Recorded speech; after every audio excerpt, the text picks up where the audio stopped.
হঠাৎ করে এটা মানে শুনলাম যখন কিছুদিন আগে যে ইউনাইটেড হাসপাতালে ভর্তি করা হয়েছে আইসিইউতে।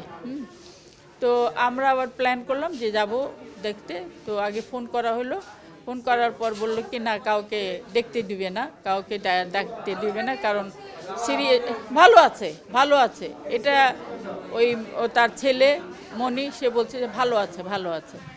তো ভালো আছে যখন শুনলাম তখন আবার বললাম যে আইসিইউতে তা ভালো থাকে কীভাবে। যাই হোক, এগুলো নিয়ে কিন্তু আমরা গবেষণা করছি। তারপর আবার শুনলাম পিজিতে নিয়ে আসছে। তো আমরা প্ল্যান করলাম পিজিতে যাব। এই সময় শুনি যে খবর আসছে মারা গেছে। আসলে জ্বর যদি হয়ে থাকে, বাসায় একটি মহিলা আছে, আমি যদি থাকি, আমার যদি কেউ না থাকে, তার তো ছেলে ছিল, তো তার ছেলে তার জ্বর চলছে অনেক দিন থেকে, সে অসুস্থ, তাকে ডাক্তার দেখায়নি কেন? কী কারণে দেখায়নি? ডাক্তার দেখায় নাই বা কোনো রকম যত্ন নেওয়া হয় নাই, আমি এটা মনে করি যে যত্ন নেওয়া হয় নাই। তারপর সে সিরিয়াস, আস্তে আস্তে সিরিয়াস হলো, তারপরেও তাকে নেওয়া হয়নি। কিন্তু একেবারে যখন লাস্ট মোমেন্ট সিরিয়াস হয়ে গেছে তখন তাকে ইউনাইটেড হাসপাতালে নেওয়া হচ্ছে এবং আমাদের কাউকে দেখতে দিবে না, সেটা নাকি অঞ্জনা বলেছে। কাউকে দেখার দরকার নেই, সে তো অসুস্থ, সে অজ্ঞান, সে কি করে বলে যে কাউকে দেখতে দিবে না?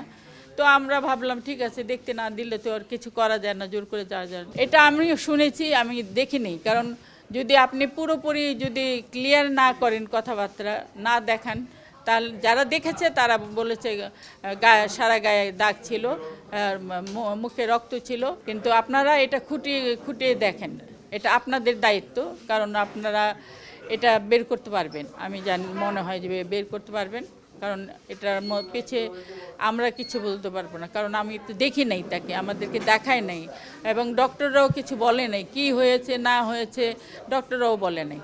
তো না বললে কি করে বুঝবো? তো আমরা ওইভাবেই, আপনারা যেরকম জানেন আমরা ওইরকমই জানি। তো আপনারা বের করেন, আপনাদের কাছে অনুরোধ, কিভাবে এটা কিভাবে হলো।